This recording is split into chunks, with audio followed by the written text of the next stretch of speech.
Bonsoir à toutes et à tous, bienvenue, c'est Sens Public, du débat, des reportages, des experts. Voilà le cocktail que l'on vous propose tous les soirs à 18h et 22h sur Public Sénat pour donner du sens à l'actualité. Justement, on commence avec l'interview du chef de l'État hier soir, 1h10 d'émission pour rassurer les Français, donner un cap, montrer qu'il n'est pas un président affaibli. A-t-il réussi? Peut-il s'inventer une majorité pour continuer de réformer ou sera-t-il obligé de dissoudre rapidement l'Assemblée? On en débat juste après ces titres. Et puis dans la seconde partie de l'émission, notre semaine spéciale consacrée aux défis énergétiques. Le secrétaire général de l'ONU rappelait ce matin l'urgence climatique. Avec la politique actuelle, le monde se dirige vers un réchauffement global de 2,8 degrés d'ici à la fin du siècle. Dans cette course contre la montre, que peut-on espérer des énergies du futur? L'hydrogène, la fusion que l'on teste à Cadarache, la bioluminescence, la recherche et le génie humain peuvent-ils nous sauver? Ne ratez pas notre débat tout à l'heure avec notamment 2 startups étonnantes. Mais d'abord, on voudrait voir tout de suite le sujet de Fabien Recker sur l'actualité politique. Le président de la République en première ligne, on ne l'a pas encore, donc je vais aller m'installer tout simplement et je vais vous présenter mes invités. Ça nous fera gagner peut-être les quelques secondes nécessaires pour que le reportage de Fabien soit dans la machine. Claire Chartier, bonsoir, bienvenue. Vous êtes journaliste et essayiste. J'accueille également Jean-Daniel Lévy, bonsoir. Bienvenue à vous. Merci. Directeur délégué de l'Institut Harris Interactive France. Bruno Cotresse, politologue, chercheur au CNRS et au CEVIPOF. Et Laetitia Krupa, éditorialiste politique. Comme la vie est bien faite, le sujet de Fabien Recker est prêt. Alors que les conséquences de la guerre en Ukraine et l'inflation pèsent sur le quotidien des Français, Emmanuel Macron a tenté de les rassurer, tout en précisant le cap de son quinquennat. Au fond, nous devons passer cette tempête. C'est la première chose que je leur dis. Et nous allons la passer ensemble. On en a passé d'autres, comme la crise Covid. Et donc, pour traverser cette tempête, on doit protéger les plus faibles. Nos étudiants, nos familles les plus modestes, nos entreprises les plus fragiles, aussi notre industrie. Si le chef de l'État refuse d'indexer les salaires sur l'inflation, il a annoncé des mesures de soutien aux collectivités locales et aux entreprises frappées par la hausse des prix de l'énergie. Et il a ouvert la voie à un allongement de la durée de cotisation sur les retraites. Si certains sont prêts à s'engager, à dire « nous, on ne veut pas aller jusqu'à 65 ans, mais par exemple, on serait prêt à aller jusqu'à 64 ans, mais… » En contrepartie, si vous faites ce geste, on est prêt à travailler un peu plus de trimestres. Parce qu'il y a une autre façon de faire, c'est pas que l'âge légal, c'est travailler un peu plus de trimestres. Moi, je suis ouvert. Et pour avoir une majorité afin de faire passer sa réforme, Emmanuel Macron a tendu la main aux députés LR avant de dénoncer le cynisme de la gauche au Parlement, coupable selon lui d'alliance des extrêmes avec le RN, après que ce dernier avait soutenu la motion de censure déposée par la NUPES. Ils ont prouvé une chose, ils n'ont pas de majorité. Mais ils ont surtout prouvé quoi ? Qu'ils étaient prêts, socialistes, écologistes, communistes et LFI, à se mettre main dans la main avec le Rassemblement national.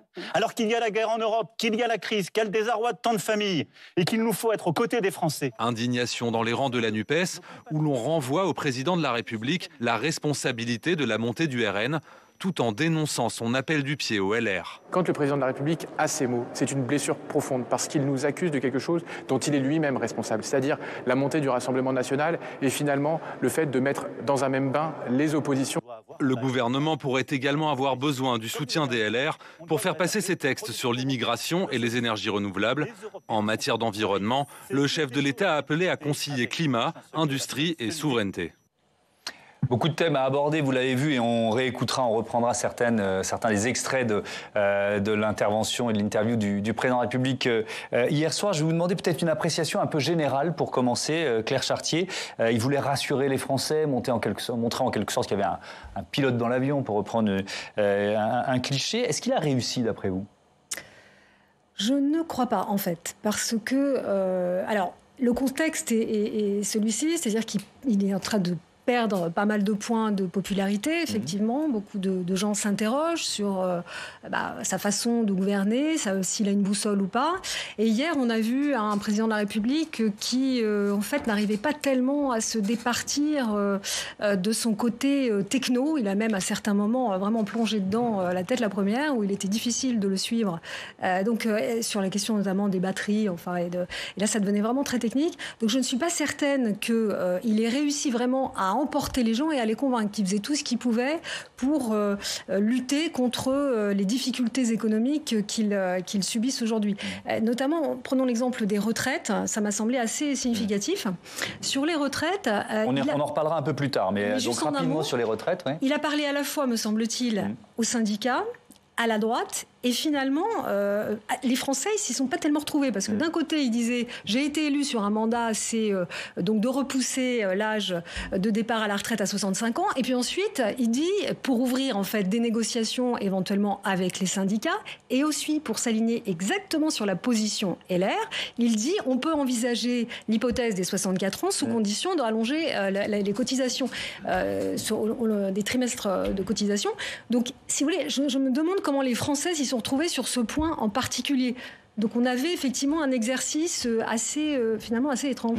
Jean-Daniel Lévy, on va parler des audiences après parce qu'elles sont intéressantes à analyser, mais sur le fond, qu'est-ce que vous retenez des messages que le président de la République a voulu faire passer? Peut-être déjà, il suffit d'ouvrir la presse ce matin ou d'écouter la radio et de se rendre compte déjà que ce n'est pas les premiers titres ou en fait que ça ne fait pas forcément la une des journaux, alors même qu'on est dans un climat où on a des inquiétudes concernant certes le pouvoir d'achat, mais également les thématiques écologiques et environnementales, voire la crise ukrainienne, et que globalement, on retient essentiellement, en tout cas ce qu'on entend ce matin lorsqu'on n'a pas assisté à l'émission, essentiellement le positionnement qu'il a pu avoir à l'égard de la NUP concernant le fait qu'il se soit... On réécoutera cette colère d'ailleurs. Absolument, qu'ils aient accepté en fait les voix du Rassemblement national. Mais il y avait plein d'autres messages. Mais il y avait plein d'autres messages qui étaient émis. Il y avait des messages subliminaux, il y avait des messages qui étaient un peu plus implicites, mais qu'aujourd'hui, ce matin, en fait, 12 heures après en fait, l'interview du président de la République, c'est plus en fait un positionnement tactique de ce qui se passe à l'Assemblée nationale qui est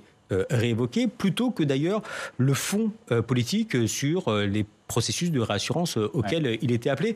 Et ce qui est assez intéressant, vous avez fait un tout petit lapsus. Vous êtes repris, vous avez dit l'intervention et après vous avez dit l'interview du président de la République. C'est pas la même chose. Mais je crois qu'en plus c'est tout à fait révélateur d'ailleurs de la nature de l'émission d'hier. Parce qu'à un moment on se demandait est-ce qu'il s'agit d'une interview ou est-ce qu'il s'agit d'une intervention de la part du président de la République?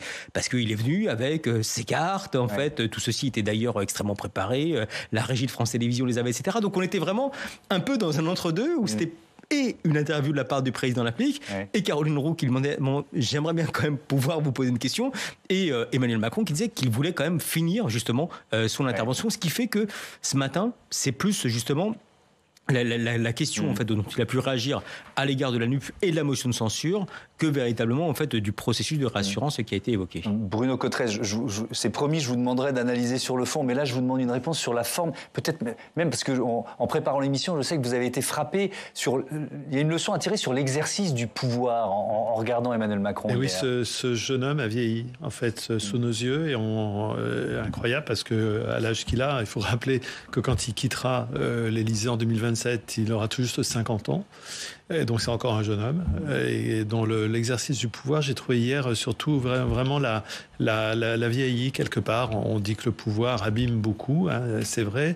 Et au sens que cette vista, cette vitalité qu'il incarnait tellement en 2017, ce jeune homme de 39 ans élu à la présidence de la République, première élection à laquelle il se présente, il gagne le gros lot, c'est le siège de numéro 1 du pays. Là, d'un seul coup, hier, on le sent un peu en panne.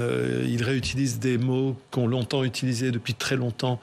Maintenant, le sentiment qu'on tourne un petit peu en rond autour des problématiques. Il a des boucles comme ça d'arguments qui reviennent très fréquemment d'une interview à l'autre et la difficulté pour lui de se renouveler alors que lui-même a incarné tellement le renouvellement. Oui, c'est vraiment intéressant. Sur l'audience, Jean-Daniel Lévy, je reviens vers vous, c'est plutôt un flop ?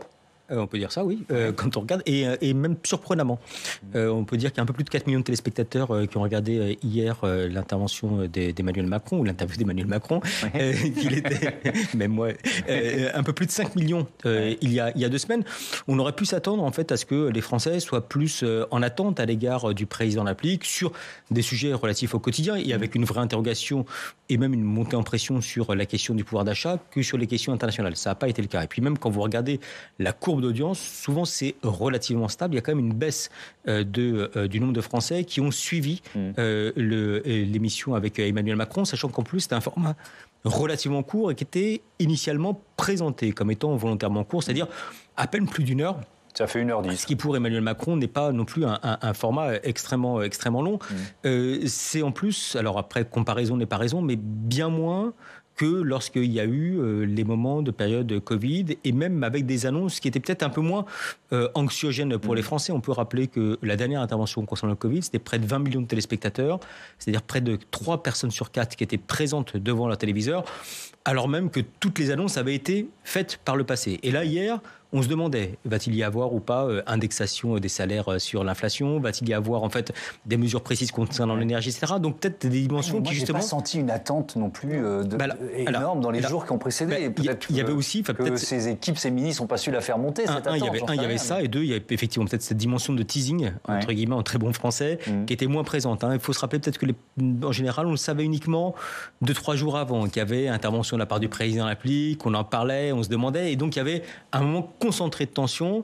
Là, ça fait pratiquement 3 semaines qu'on sait que le président de la République va parler aujourd'hui, donc effectivement une forme de dramaturgie qui était un peu moins importante, mais qui est présente non seulement en amont, mais également en fait en aval. Où aujourd'hui, en fait, on voit bien que on en parle ici très bien. Tout à l'heure sur les médias, des journaux ou les radios. Je suis pas forcément d'accord avec vous. On est en pleine vacances scolaires, donc déjà la programmation de France 2 pour moi a été assez étrange. On commence déjà par ça, c'est-à-dire que elle est validée par l'Élysée. On est tout à fait d'accord, mais on est en pleine vacances scolaires. Enfin, moi justement, je me suis dit, il va y avoir personne, quoi. Il va y avoir 200 000 téléspectateurs. Honnêtement, 4 millions et il est devant tous les autres à cette heure-là. Donc, il est premier. 18% de part de marché d'audience. Bon, c'est pas non plus ridicule. Non, honnêtement, moi, je trouve que c'était pas ridicule. Et c'est effectivement moins bien si on compare avec l'émission d'il y a 15 jours. Ouais, mais c'était pas les vacances. Enfin bon, après, voilà, c'est pas les vacances. Et quant au message, apparemment, selon mes sources, dans les coulisses, même c'est très proche conseiller n'était pas vraiment au courant des messages qu'il allait faire passer hier soir, voyez-vous. Donc je pense qu'il y a eu un problème soit de communication entre eux, soit un petit manque de préparation, ou soit pas vraiment de message à faire passer. Juste ajouter une chose, c'est que je pense qu'en fait l'objectif hier, ça n'était pas forcément d'annoncer, mais d'expliquer en fait tout ce qui se fait, parce que visiblement, moi il y a quelque chose qui me frappe. On peut considérer que le parti pris d'Emmanuel Macron, très pro-entreprise, le fait passer parfois à côté des demandes très fortes, de la sensibilité en tout cas dans la société pour plus de redistribution, etc.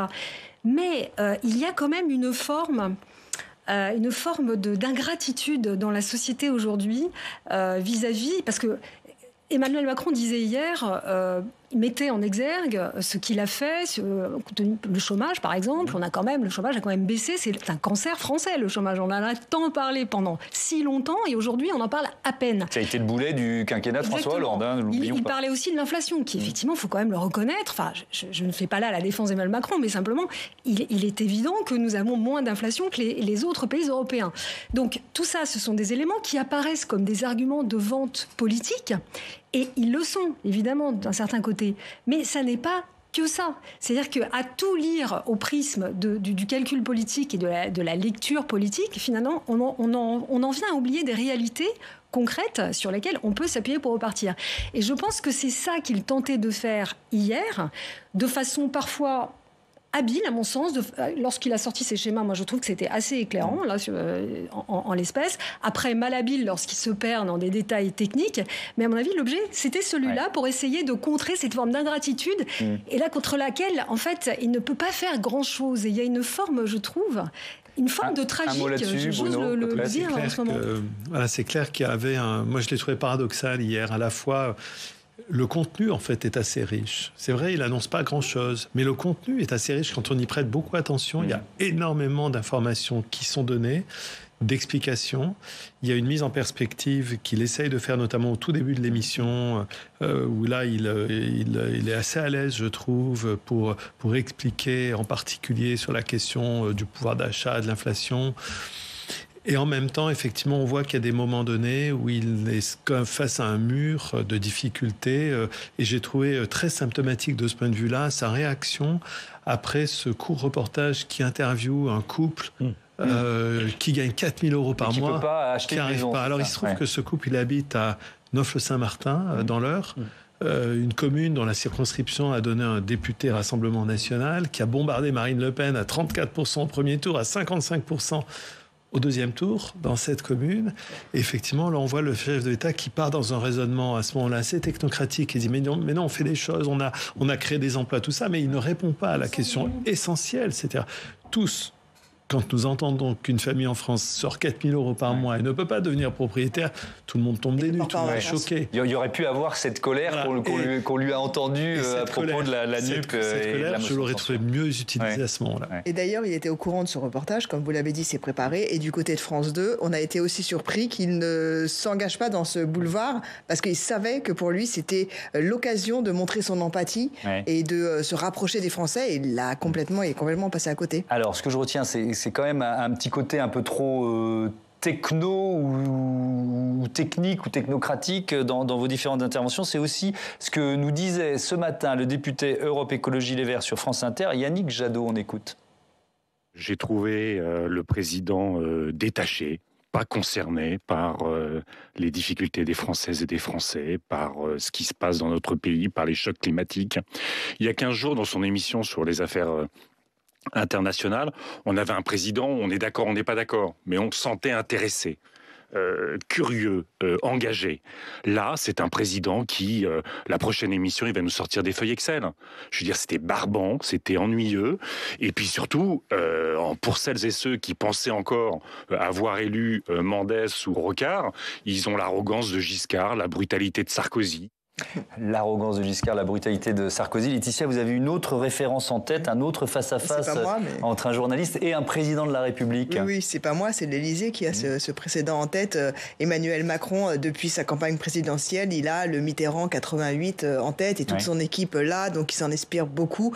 Et c'est vrai que ces face-à-face sur un plateau de télévision entre un ou une journaliste et un président en exercice, en fait, sont très rares. Donc c'est vrai qu'il y a eu un précédent. J'ai cherché un peu dans l'histoire de la Ve République, et il y a celui de Yves Mourouzi et de François Mitterrand qui à l'époque avait complètement cartonné. Vous savez, on le connaît tous, c'est le moment où il dit vous êtes chez Brand, non, on dit câblé aujourd'hui, enfin c'est devenu carrément culte. Oui, on voit cette photo, je me souviens du début de l'émission où Mourouzi est négligemment assis sur le bord de la table, surplombant le président de la République. C'était d'une audace dingue pour l'époque, quoi. Disruptif, on dirait aujourd'hui. Et ils avaient fait 3 numéros en fait, parce que effectivement l'audience était très bonne. Et pourquoi en fait Jacques Pilan, qui était le spin doctor le conseiller en communication de Mitterrand, lui avait conseillé de faire ça, alors que Mitterrand à la télévision c'était pas trop son truc, parce qu'il était justement en chute de notoriété et que son image était vraiment écornée. Donc il fallait reprendre un lien avec les Français. Et regagner en popularité. Et regagner en popularité, oui, parce que d'une certaine manière, c'est un peu l'impasse dans laquelle se trouve aujourd'hui Emmanuel Macron. Donc l'Élysée ne me l'a pas confirmé directement. C'est vrai que ça a été un peu du copier-coller, mais quand même, ils ont regardé ces émissions avec Yves Mourouzi et c'est une grande source d'inspiration. Vous savez, Thomas, en communication politique, on regarde souvent dans le rétroviseur. Et le parallèle, il est d'autant plus légitime que la troisième interview Mourouzi-Mitterrand, diffusée le 2 mars 86, on est tout proche des élections législatives. Alors là, on est après chez nous, mais juste avant la cohabitation. Pourquoi vous trouvez ça intéressant ? Je trouve ça intéressant parce qu'en fait, on sent que le Mitterrand est fragilisé. Et d'ailleurs, il va perdre et il y aura une cohabitation. Et j'ai juste relevé une phrase de François Mitterrand qui demande aux Français en fait, de ne pas être injuste avec la majorité sortante et que sinon, s'il perd, ce sera une majorité de combat contre le président, qu'il y aura du désordre. Ça, c'est un mot qu'on a entendu chez Emmanuel Macron hier soir. Et il dit, François Mitterrand, une période difficile alors que les Français veulent une certaine concorde. Donc c'est vrai que c'est un peu la situation dans laquelle est Emmanuel Macron et sa sortie sur l'accord, l'alliance entre la NUP et le RN fait penser aussi à cette allusion de François Mitterrand. Et donc pour conclure, on y revient, une tentative du président de la République pour à la fois retrouver de la popularité et asseoir son pouvoir. Ouais, on est clairement dans une stratégie pensée, élaborée de communication de la part de l'Élysée. Et ces deux émissions de France 2 sont inscrites dans cette stratégie. Déjà représidentialiser Emmanuel Macron, le régime qui a tendance à être finalement effacé par les tumultes de l'Assemblée nationale. Et puis peut-être, on n'en sait rien, mais préparer une future dissolution. Donc c'est vrai qu'Emmanuel Macron reprend là en tout cas pour ces 2 émissions de France 2, sa position jupitérienne. Alors ça ouvre un chapitre qu'on pourrait intituler NUP, dissolution et cohabitation, en quelque sorte. Bruno Cotresse, est-ce que ces cohabitations, c'est les 2 septennats de François Mitterrand, il faut s'en souvenir. Ils ont l'un et l'autre été marqués par une cohabitation. Est-ce que c'est le destin qui attend le président français actuel ? Pas nécessairement. Non, pas nécessairement. Il faut se rappeler qu'à l'époque, on a des cohabitations parce que les élections législatives sont décalées par rapport à la présidentielle. Elles sont comme des élections presque de mi-terme d'une certaine manière, et donc elles favorisent aussi l'expression d'un vote sanction pour faire passer un message. Donc là, on est dans quelque chose qui est différent. On a senti effectivement hier le chef de l'État curieusement, peut-être être lui en position de demandeur, ce qui n'est pas très bon. Il a abattu une carte très importante hier. Il s'est mis en position de demandeur par rapport aux Républicains en disant oui, je suis effectivement favorable à une alliance. Il a hésité en disant une alliance sur certains dossiers, puis après il a plutôt dit une alliance, voilà, carrément. Donc moi j'ai trouvé qu'il se mettait un peu en position de demandeur. Et c'est vrai qu'aujourd'hui, s'il devait organiser des élections anticipées, il y aurait peut-être un peu de souci à se faire pour lui. Il y a 2 paramètres très importants en matière d'élections anticipées. L'état de l'économie. Il y a certaines dimensions qui vont bien, mais globalement, le contexte est perçu comme un contexte difficile. Et la popularité, c'était rappelé tout à l'heure, la popularité qui est en berne pour le moment. Elle était en eau tiède, là, elle commence à se fragiliser. La Première ministre a perdu pas mal en popularité. Elle n'arrive pas bien à imprimer sa propre marque de fabrique dans l'opinion. Donc il y a des éléments de fragilité importants pour celui qui serait tenté d'appuyer sur le bouton dissolution. Ouais. Jean-Daniel Lévy, le président de la République, il a surtout parlé à la droite et au LR hier. Ah oui, clairement. Oui. Ouais. Là, pour le coup, en fait... Si les Français n'ont pas entendu le message, je suis persuadé que les 62 députés LR ont entendu 100% le message qui a été adressé. Non seulement, en fait, concernant le positionnement, non seulement, effectivement, comme il a indiqué, que Elisabeth Borne avait cherché à créer des alliances et que celle-ci en fait ne s'était pas produite, mais également quand en fait on regarde les termes qu'il utilise. En fait, il parle de sécurité, il parle de reconnaissance de la valeur travail, il parle de liberté, il parle d'engagement, il parle de responsabilité. Dans la sémiologie qu'on peut avoir, ce sont des termes qui parlent beaucoup plus, de manière un peu caricaturale, à la droite qu'à la gauche. Et on voit bien même à la fin de son intervention, lorsqu'il est question du rapport entre immigration et sécurité, lorsqu'il est lancé dessus, notamment par Caroline Roux, il hésite un petit peu, et puis à la fin, sans dire qu'il effectue un lien absolu, il dit qu'à Paris, il constate effectivement en fait que de très nombreux en fait cas liés à la sécurité sont liés à des personnes qui sont d'origine étrangère. Donc il y a un pas supplémentaire qui, si je ne me trompe pas, a été effectué de sa part et qui n'avait pas été dit ou en tout cas verbalisé de la part de l'exécutif. Et quand on voit aujourd'hui les prises de position, si ce n'est du Rassemblement national, en tout cas des personnes qui sont proches des Républicains, c'est effectivement en fait des liens qui ont tendance à être effectués de plus en plus d'un point de vue d'opinion. Alors justement, il s'adresse aux députés LR, également aux sénateurs LR. Je propose à Audrey Vetas de nous rejoindre tout de suite. Bonsoir Audrey. Bonsoir. Bienvenue. Heureusement que vous êtes là, parce que cette émission, que deviendrait-elle sans vous? Entre les reportages et les chroniques depuis 2 jours.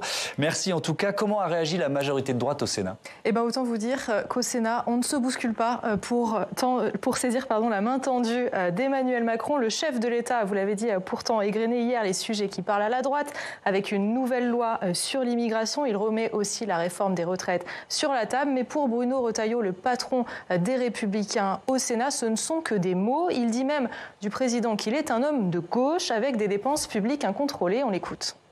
Ça fait des mois et des mois qu'il a fait la danse du ventre. Et on a bien vu que le groupe LR à l'Assemblée nationale avait résisté. Et moi, si je me suis lancé dans la candidature à la présidence de LR, c'est pas pour avoir l'ambition de faire de LR la énième composante de la Macronie. Nous ne sommes pas macro-compatibles. Officiellement, parmi LR, personne n'est dupe. On dénonce même un coup politique du président que la sénatrice Jacqueline Eustache-Brinio a très peu apprécié au moment où les Français vont mal. Nous sommes en pleine crise des énergies, a-t-elle rappelé. Elle a eu des mots très forts à son encontre. Il est machiavélique, voilà. Il y a un côté machiavélique et il se fout de nous, vraiment. Et je pense que Ce qui est inquiétant, c'est que je ne suis pas sûre que les Français vont le supporter comme ça pendant 5 ans. Vous savez, moi, je fais de la politique depuis longtemps. J'ai entendu des présidents qui avaient des personnalités très différentes, de droite comme de gauche, mais ils parlaient aux Français. Là, ils ne parlaient pas aux Français. Ils parlaient à un conseil d'administration. Et ça, c'est inquiétant. Parmi ces sénateurs et sénatrices LR, il y en a qui sont moins catégoriques. Oui, il y a ceux qui n'ont pas été convaincus par l'interview hier, mais qui demandent à voir. Après tout, sans majorité, le président va avoir besoin des LR pour faire passer certains textes. Alors pourquoi ne pas en profiter sur la réforme des retraites, par exemple, qui est LR compatible? Philippe Mouillet est de ceux qui attendent des gages. C'est un signe fort, mais de nouveau, beaucoup de prudence. Nous attendons de voir quel sera le contenu de cette réforme des retraites. Il y a eu quelques annonces qui vont plutôt globalement dans notre sens. On pense que c'est une priorité de par le calendrier et la situation de la France. Mais de nouveau, nous avons tellement eu l'habitude des effets d'annonce que nous avons besoin d'avoir des preuves concrètes, d'une vraie volonté de devoir travailler sur un sujet qui, forcément, nous satisfait. Un discours présidentiel ne suffit pas, m'a-t-il dit. Nous attendons des éléments tangibles pour voter ce texte. Pour voter ce texte, la porte n'est pas totalement fermée. Merci beaucoup, Audrey Vueltas. Claire Chartier, là, on est en pleine élection interne chez LR et il faut peut-être intégrer cette temporalité, c'est-à-dire que qu'est-ce qui peut se passer après l'élection ? Est-ce que cette main tendue peut devenir beaucoup plus séduisante pour le parti? En tout cas, il y avait, et Jean-François Copé l'incarnait tout à fait, il y avait vraiment une ligne et une volonté chez certains, minoritaires certes, de jouer l'alliance avec Emmanuel Macron, Renaissance. Il faut quand même rappeler le piètre état de LR, parce que lorsqu'on les entend, on a l'impression qu'ils représentent une force flamboyante. Ils sont quand même peu nombreux. S'il y avait une dissolution... ici, au Sénat, ils sont puissants encore. Certes, mais s'il y avait une dissolution, effectivement, s'il y avait une dissolution, quand même un certain nombre de députés ne seraient pas forcément réélus. Donc, ils marchent quand même sur un fil. On n'a pas du tout l'impression lorsqu'on entend ces interventions. Donc, c'est de bonne guerre de faire monter les enchères. Enfin, je veux dire que c'est tout à fait normal. Ça serait même curieux qu'ils ne le fassent pas de cette manière. Mais lorsqu'il parle des retraites, par exemple, je l'évoquais tout à l'heure, quand même, là, ce qu'a évoqué Emmanuel Macron hier, c'est quand même pratiquement, enfin c'est même la même chose que ce que j'ai entendu dire dans la bouche de Bruno Retailleau face à Laurent Berger la veille. Donc c'est quand même, il y a quand même une sorte d'ambiguïté, mais qui relève là vraiment, je pense, de la dramaturgie politique. Ils ont, enfin moi j'exclus pas du tout qu'il y ait effectivement un rapprochement entre LR et la majorité. Bruno Cotresse, la dissolution, on ne l'a pas encore évoqué en détail dans ce débat. C'est clairement une des cartes dans le jeu de pouvoir d'un président de la République sous la Ve. Est-ce que c'est une obligation? Enfin, depuis plusieurs jours, on entend tous cette petite musique il ne pourra pas faire autrement, le président va dissoudre l'Assemblée. Qu'est-ce que vous en pensez? C'est pas une obligation. D'ailleurs, lui-même, hier soir, a dit qu'il n'entendait pas se lier les mains. Donc, il a essayé de déposer un démenti à ce qui était dit, que le chef de l'État aurait dit s'il y a une motion de censure, je dissous. Non, il n'est pas obligé. Il pourrait très bien, s'il prenait contre lui une motion de censure, essayer de nommer un nouveau Premier ministre qui, lui, pourrait avoir un vote d'assentiment, peut-être même de trouver une personnalité qui soit une personnalité moins identifiée Macron que l'actuelle première ministre. Mais c'est vrai que politiquement, par contre, la situation devient difficile à ce moment-là. Vote de censure, motion de censure, c'est quand même très infamant pour l'exécutif. Ça veut quand même dire des choses extrêmement importantes. C'est un message d'affaiblissement extrêmement lourd pour l'exécutif. Et c'est vrai que si on prend la perspective et le point de vue du bon fonctionnement du système démocratique, c'est vrai que ça pose de plein pied la question de dire il faut peut-être reposer la question aux Français. Et c'est vrai que lui, hier, tout en disant qu'il avait d'autres ressources constitutionnelles, il n'a pas non plus dit qu'il ne s'en servirait pas. Donc, c'est vrai que c'est une arme qui, depuis la dissolution, entre guillemets, ratée de 1997, est à mauvaise réputation. On hésite beaucoup à s'en servir. Il faut toujours rappeler que c'est un 21 avril que Jacques Chirac avait annoncé la dissolution. Donc, il y avait un deuxième 21 avril douloureux en France, de ce point de vue-là. Et c'est vrai que le président peut-être hésiter, on ne saurait pas bien. Hein. J'imagine que les sondeurs ont des choses sans doute à dire sur ces questions. Il est trop tôt pour se poser ce type de questions, mais on n'imagine pas très bien aujourd'hui qu'est-ce qui pourrait sortir d'une élection anticipée. C'est un signe de faiblesse important pour l'exécutif s'il en est conduit à ça. En même temps, C'est vrai qu'on a vu aux élections législatives que certaines formations politiques étaient arrivées à enclencher quelque chose du côté de la NUP, mais on a vu depuis que c'était aussi un peu compliqué. Donc voilà, c'est très difficile aujourd'hui de savoir qu'est-ce qui sortirait d'élections législatives anticipées. Ouais. Alors on écoute une autre réaction. On avait Yannick Jadot tout à l'heure. Je voudrais qu'on écoute ensemble celle du secrétaire général de la CGT, Philippe Martinez. Vous l'évoquiez tout à l'heure, Claire Chartier, depuis, on peut même remonter à la crise Covid, depuis 2 ans et demi, l'État a dépensé des dizaines, voire des centaines de milliards au soutien des ménages, des entreprises, des Français en général. Pour Philippe Martinez, ça ne suffit pas.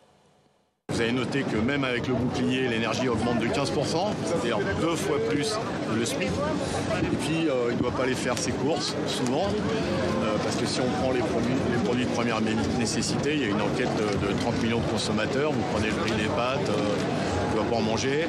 Ils n'ont pas mis le foie gras, mais en tout cas les pâtes, la farine, la viande, les fruits, c'est plutôt une augmentation à 2 chiffres qu'un seul chiffre. Donc il est complètement hors sol et il a fait de l'autosatisfaction comme il avait dit qu'il arrêterait de faire. Claire Chartier, moi, en entendant ça, je me suis dit la démagogie n'est pas réservée aux hommes politiques. Bref, c'est vrai. On peut aller plus loin dans l'analyse. Oui, non, mais enfin, c'est un petit peu la réaction que j'ai aussi. C'est-à-dire que on voit bien quand même un exécutif qui tente de se démener. D'ailleurs, c'est bien pour ça qu'il a aussi beaucoup de critiques de ce côté-là, comme quoi il serait trop dépensier et que comment va-t-on faire face à une dette qui enfle. Et d'ailleurs, ça lui cause, pardon de vous interrompre, des soucis de force de sa propre majorité, parce que le discours d'Horizon et d'Édouard Philippe, c'est ça. Donc, absolument. Donc on dit que sa majorité est fragile, elle l'est aussi sur cette question. Oui, ça c'est un autre point qu'on n'a pas évoqué, mais c'est vrai qu'on quand même on voit un exécutif qui se démène pour essayer de tenir les deux bouts, c'est-à-dire une certaine forme de rigueur économique, et puis en même temps de répondre à l'urgence sociale. Et puis derrière, c'est pour ça que tout à l'heure j'employais un peu enfin, il y a une forme de tragédie aussi là-dedans, c'est que on a l'impression que les Français, d'un côté, on le sait, n'aiment pas l'emprise de l'État, et puis la situation étant tellement tendue aujourd'hui qu'ils en demandent toujours plus à l'État, un peu comme au marabout qui aurait toutes les réponses en fait. Et c'est vrai que face à ça, face à cette demande, enfin moi je n'aimerais pas, à titre très personnel, être à la place d'Emmanuel Macron, parce que c'est une demande impossible à satisfaire quelque part. Donc c'est vrai qu'on peut toujours dire que c'est compliqué, on peut toujours dire que les difficultés quotidiennes, et elles le sont, s'accentuent, s'amoncellent, mais soyons quand même un peu honnêtes. Emmanuel Macron n'a rien à voir avec la guerre en Ukraine ou l'inflation qui a des sources exogènes et à laquelle il faut bien répondre avec les moyens qu'il a. Donc il y a, oui, une forme de démagogie incontestable. Et d'ailleurs, mais vous le disiez tout à l'heure, on a revérifié les chiffres. Bien sûr, l'inflation elle est mieux contenue en France que dans les autres pays européens, sauf que les Français, ils font pas une étude comparée de leur situation avec celle des. Donc voilà, ça n'a rien à voir. Et les difficultés de fin de mois, qui commencent de plus en plus tôt dans le mois, en fait. C'est quand même important de le rappeler aussi. Parce que c'est notre rôle de le rappeler, mais dans le ressenti, ça ne change pas grand-chose. Et ce qui est intéressant, et je me tourne vers vous, Jean-Daniel Lévy, c'est que, est-ce que ce n'est pas une leçon finalement aussi vieille que les enquêtes d'opinion ? C'est-à-dire que quand il y a un cadeau fiscal, une subvention, de l'argent dépensé par l'État pour aider tel ou tel, à partir du moment où c'est acté, c'est oublié. Oui, en fait, et avec en plus une France qui est beaucoup plus attentive à une notion de justice sociale, bien plus marquée d'ailleurs que dans la plupart des autres pays européens. Ce qui est certain, et là, en fait, l'histoire le montre, c'est qu'en général, lorsqu'il y a des baisses d'impôts, les Français en sont très satisfaits, mais ont tendance à très rapidement oublier que ces baisses d'impôts ont pu exister. Alors, la taxe d'habitation, alors là, c'est complètement sorti. Alors après, il y a eu aussi, en fait, localement, parfois, augmentation pour ceux qui sont propriétaires de la taxe foncière. Il y a eu parfois l'augmentation d'un certain nombre de produits, enfin, de services locaux, en fait, qui troublent un peu le message. Mais on peut même remonter à quelques années précédemment. En fait, Bruno Cotteret y faisait implicitement référence. Lionel Jospin a supprimé la vignette, qui était considérée comme étant une forme de taxe sur les automobilistes, qui à l'origine était fléchée, comme on dit aujourd'hui, vers les personnes âgées. Au final, c'était plus le cas. Il espérait ou il souhaitait en fait qu'il puisse y avoir au final un bénéfice électoral. On a vu qu'il n'a pas été tout à fait à la hauteur de ce qu'il pouvait escompter. Donc on a deux dimensions en fait. Il y a une dimension objective et une dimension subjective. Les dimensions objectives, les Français voient bien que la situation n'est pas exactement la même en France qu'au niveau européen. Ils voient bien, en fait, et les tableaux, en fait, globalement, leur parlent. Mais ça n'est pas, en général, une raison. On leur dit. Après, on sait quelle est la défiance vis-à-vis des messages officiels. Donc ça, globalement, c'est relativement entendu. D'accord. Est-ce que c'est écouté?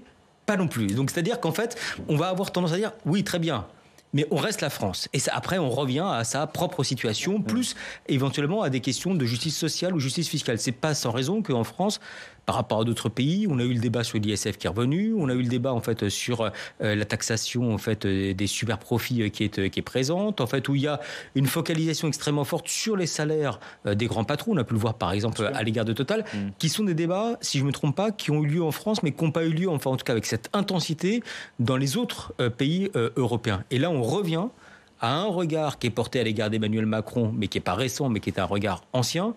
C'est président des riches et ça lui colle de manière un peu perpétuelle. En fait, c'est ce qu'il y a dans le discours de Philippe Martinez.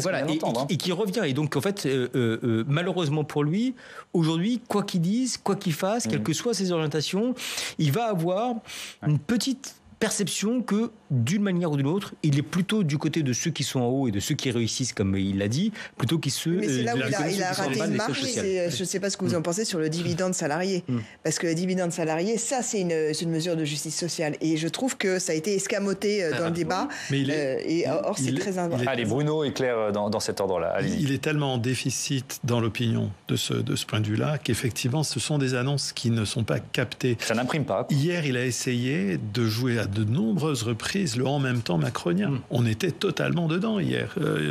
Je reprends ces mots, il faut travailler plus longtemps, mais pour vivre dignement des fruits de son travail. Il faut faire davantage d'efforts, mais il faut que, effectivement, il y ait des dividendes qui soient mieux répartis. Et nous, ici, c'est ça le vrai dialogue social. Il a utilisé beaucoup hier la notion de partager la valeur ajoutée. C'est presque du vocabulaire d'économiste assez à gauche, en fait, l'idée de partager la valeur ajoutée, qu'elle n'est pas bien répartie, qu'elle n'est pas bien partagée. Après, donc, il a essayé à de multiples reprises d'incarner son en même temps et de gauche et de droite. Mais ce qu'on capte surtout, c'est il faut travailler davantage. Oui. Les temps sont durs, il va falloir bosser davantage, faire plus d'efforts, alors qu'il a essayé à de multiples reprises hier soir de nous vendre à nouveau son en même temps. C'est l'hémisphère droit qui imprime plus clair. Précisément, je pense que ce qui dessert beaucoup Emmanuel Macron, c'est son incapacité parfois à déployer des messages qui sont au cœur, en fait, de son action. Parce que, justement, on évoquait le travail, la valeur travail, qui a priori est une valeur assez logique. Il faut produire pour qu'il y ait de la croissance et que le pays prospère. C'est assez consensuel aussi. Et finalement, c'est aussi au cœur de la philosophie libérale, c'est-à-dire que c'est par le travail qu'on s'émancipe que l'individu peut avancer. Or, qu'est-ce qui se passe hier? Et donc, il a évoqué cette valeur. On est loin du droit à la paresse de Sandrine Rousseau. Ça, c'est absolument. C'est vrai que ce discours, il a ses limites parce que l'émancipation par le travail, lorsque on travaille justement, qu'on a eu travail jusque-là avec un salaire très médiocre et puis parfois pas de protection sociale, eh bien, ça contredit fortement l'idéal. Mais ce qui n'arrive pas à faire, c'est qu'hier, par exemple, il a évoqué donc cette question-là en disant qu'ils allaient discuter des conditions de travail dans le domaine de la santé, les infirmières, les médecins. Mais en l'écoutant, on a eu l'impression qu'il allait s'agir de mesures techniques et que ça ne s'insérait pas du tout dans une réflexion plus globale, plus matricielle sur ce que représente le travail dans sa perspective à lui, c'est-à-dire dans la tradition libérale que je viens d'évoquer.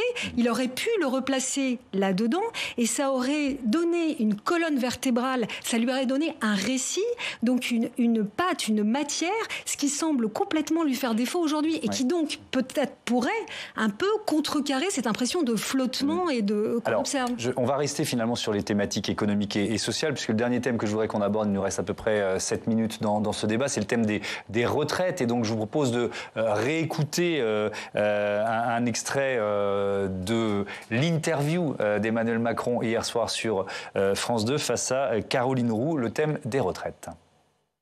Si certains sont prêts à s'engager, à dire « nous, on ne veut pas aller jusqu'à 65 ans, mais par exemple, on serait prêt à aller jusqu'à 64 ans, mais en contrepartie, si vous faites ce geste, on est prêt à travailler un peu plus de trimestres. » Parce qu'il y a une autre façon de faire, c'est pas que l'âge légal, c'est travailler un peu plus de trimestres. Moi, je suis ouvert.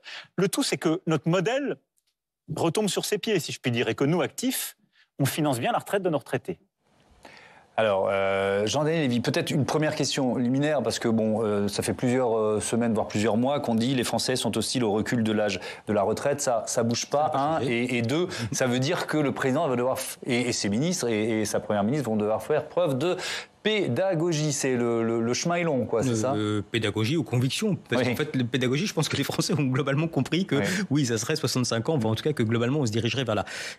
Mais déjà, même auprès du cœur de son électorat, on peut rappeler que ça avait été quasiment la seule mesure qui avait été identifiée dans le cadre de la campagne électorale présidentielle, et que quand vous prenez les principales motivations de vote des électeurs d'Emmanuel Macron de premier tour, la thématique de la retraite n'arrive pas parmi les 5 premières motivations de vote de son électorat. Alors que c'est ce qu'on a retenu. C'est la 3e motivation de vote de l'électorat Jean-Luc Mélenchon, et la 3e motivation de vote de l'électorat Marine Le Pen. Non pas pour ce qu'avait dit l'un ou l'autre, mais vraiment contre. En rejet. 65 ans. On l'a bien compris. Ce qui est extrêmement intéressant aussi, c'est qu'il y a tout un tas de mesures qui viennent accompagner. Donc c'est pas uniquement une mesure technique de passage ou de changement d'âge légal de départ à la retraite, mais il y a également, si je ne me trompe pas, 1 100 € en fait pour les nouveaux retraités. Une réflexion dont il a parlé hier sur notamment la prise en compte des carrières longues, de la pénibilité, etc. Mais que tout ceci, notamment au regard de ce qu'on disait tout à l'heure, c'est que l'hémisphère gauche n'est pas du tout entendu de la part de l'opinion, et donc ils vont être focalisés sur la question du changement d'âge légal de départ à la retraite, avec une tension qui est absolument manifeste de la part de nos compatriotes. Et pourtant, vous disiez pendant qu'on réécoutait Emmanuel Macron qu'il a réutilisé quasiment un slogan de Ségolène Royal. Il a quasiment repris le slogan de Ségolène Royal. On peut se rappeler qu'en 2007, Ségolène Royal, qui était candidate à l'élection présidentielle, avait dit plus juste, la France sera plus forte. Et là, en fait, il a inversé le propos, mais en 2 phrases, il a dit plus forte, la France sera plus juste. Donc c'était globalement en fait des termes un peu inversés aussi, et qui renvoient aussi à un regard qu'il peut avoir à l'égard de l'action politique, mais qui est également entendu et qui s'inscrivait globalement dans le message qu'il voulait adresser hier, qui s'adressait a priori plus aux électeurs et aux personnes qui se situent à droite sur l'échiquier politique qu'aux électeurs de gauche. Quand on disait qu'en politique et en communication, on recycle éternellement les slogans. Bruno Cotresse, le Macron réformateur, est-ce qu'il peut reculer sur les retraites? Non. Donc il va y aller, il n'a pas le choix. Il s'est obligé, effectivement. Il n'a donné aucun signe de recul. Et par ailleurs, je trouve que le thème, et là on voit effectivement un peu cette tragédie pour Emmanuel Macron, ce thème lui donne l'occasion de venir sur son cœur de cible. Hier soir, il a enclenché sur des questions assez fondamentales. Il dit, mais il faut qu'on réfléchisse au plan de qualification tout au long de la vie. Un point faible de la société française. L'idée qu'on n'apprend pas au bout d'un moment, que l'apprentissage s'arrête, mais ça, rien n'est plus essentiel que d'enclencher quelque chose d'important. On a fait un débat sur l'emploi des seniors ici même, c'est vraiment un des points centraux. Et voilà un thème sur lequel on voit bien qui pourrait assez facilement capter l'attention de la CFDT. Ce sont des thèmes très CFDT qu'il a abordés à ce moment-là de l'interview hier. Mais effectivement, ce qu'on retient, il faut qu'on bosse davantage et qu'on bosse plus longtemps. Ça veut dire que la voix des oppositions porte aussi bien, parce que ces messages-là sont portés par la NUPES et par le RN. Et avec un propos également sur les régimes spéciaux, dont on n'avait pas forcément entendu aborder jusqu'à présent, qui a été évoqué hier dans le cadre de l'interview. Et on revient, vous l'avez un peu évoqué tout à l'heure, Claire Chartier, mais vous nous disiez il n'a pas parlé aux Français quand il est... Parce qu'en fait, l'objectif, c'est de parler à OLR. Enfin, politiquement. L'intervention d'hier, vous voulez l'intervention, l'entretien. L'interview. Enfin, je pense quand même que l'objectif était partagé, parce qu'à mon avis, il essayait quand même d'expliquer tout ce qu'il faisait aux Français pour que aux syndicalistes, à la CFDT et au LR. Mais sur cette question-là, c'est sûr. Alors en revanche, bon courage quand même auprès de la CFDT, parce qu'ils ne veulent pas entendre parler de ce report d'âge. Donc je ne vois pas trop ce qu'ils vont discuter, même si des questions effectivement ont été ébauchées. Et même Éric Woerth disait ça va être difficile d'imposer une réforme des retraites à des gens qui n'arrivent pas à se chauffer en hiver. Donc ça s'avère quand même assez compliqué. Mais effectivement, il ne reste pas grand-chose en fait. Du Macron de 2017, il ne reste pas grand-chose aujourd'hui. Qu'est-ce qu'il reste? Il reste effectivement ce qu'on disait, le travail, le parti pris entreprise. Donc s'il ne tient pas fermement là-dessus, ça va complètement se déliter. Donc, Mais c'est intéressant parce que c'est aujourd'hui une journée d'action à l'appel de la CGT qui passe totalement inaperçue dans les médias. Je ne sais pas si vous en avez entendu parler aujourd'hui. Moi, j'ai eu l'impression que ça n'existait pas. Mais est-ce que les retraites peuvent être quand même, quand vous sondez l'opinion, le thème qui peut un peu coaliser les colères? On discute souvent sur ce débat entre lassitude et colère. Dans quel état est l'opinion publique française? Sur le papier, oui. Mais entre le papier et la réalité, il y a un écart qui est un écart manifeste. Le propre d'une crise, c'est que en fait, a posteriori, on arrive toujours à très bien l'expliquer. Et a priori, bravo d'avoir cette humilité, parce qu'il faut savoir dire je ne sais pas. Et a priori, on peut l'annoncer comme on annonce chaque rentrée comme étant une rentrée sociale qui cette année va être particulièrement difficile ou particulièrement douloureuse. Jusqu'à présent, la rentrée sociale n'a pas été non plus très virulente. Ce qui est les gilets jaunes. Depuis, oui, les gilets jaunes. Mais là, en fait, donc il y a des préoccupations, en matière de pouvoir d'achat, des préoccupations d'anticipation d'ailleurs de dégradation de leur pouvoir d'achat. Et concernant la question de la réforme des retraites, on est également face à des Français qui sont un peu ennuyés, c'est-à-dire qu'ils sont vraiment extrêmement opposés au fait de passer à l'âge de la retraite à 65 ans, 64 ou 65 ans, mais jusqu'à présent, qui ont du mal à pouvoir trouver d'autres solutions ou des solutions alternatives. Ils n'ont pas envie de ça, mais ils n'arrivent pas à pouvoir avoir une petite idée de comment on pourrait faire autrement. Et l'argument qui est martelé, qui est de plus en plus entendu, à savoir, il y a aujourd'hui en fait une structure générationnelle qui fait que ça impose de travailler plus pour garder notre système de retraite par répartition, crée, en tout cas jusqu'à présent, une forme de tension d'un point de vue d'opinion. Merci beaucoup, merci à tous d'avoir participé à ce premier débat.